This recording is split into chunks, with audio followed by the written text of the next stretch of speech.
Hello, everybody. How many of you have heard the term gluten-free? You saw it at the grocery store on a menu. Great. In today's society, the term gluten-free is often associated as a diet trend.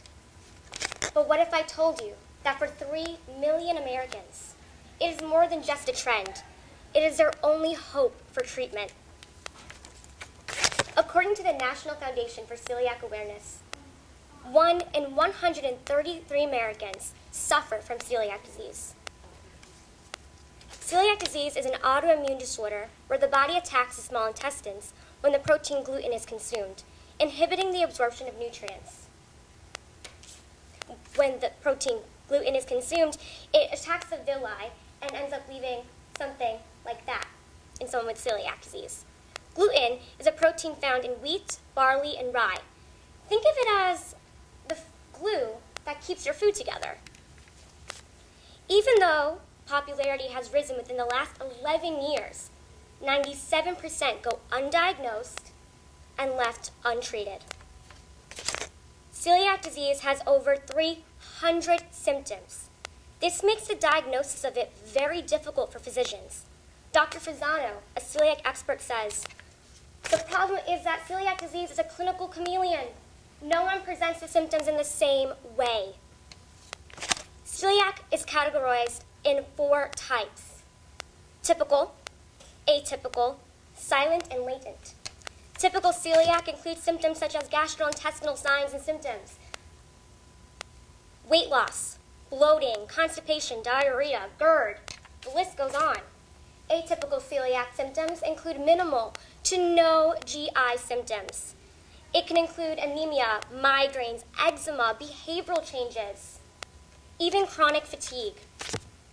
Silent celiac shows no symptoms, but intestinal damage is still there. Celiac disease is detected through the blood work. Latent celiac have a genetic predisposition for celiac disease, but the lining of the small intestines is completely normal. Dr. Guandolini from the University of Chicago Celiac Disease Center states that celiac disease is a multifactorial condition requiring both a genetic predisposition and environmental factors to trigger the disease. What does that mean? It means that anything can trigger celiac disease in somebody who has a gene for it, from a virus to anything stress-related like a car accident. Currently, there are only 2 steps that must be taken to confirm a diagnosis. First is a blood screening to detect celiac antibodies, and next is a biopsy of the small intestines is taken, and it's then analyzed to see if there's intestinal damage. When I was diagnosed with celiac disease, I was 8 years old and 41 pounds. My life changed since then. Celiac disease is irreversible, meaning one will always have it. I am 1 in 133. I did not understand celiac or the gluten-free diet. But as I began my road to recovery, I became aware that ingesting even the smallest amount of gluten can cause damage to my body.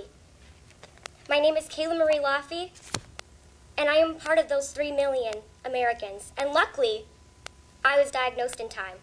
There's no cure for the disease, only the lifelong adherence to the gluten-free diet.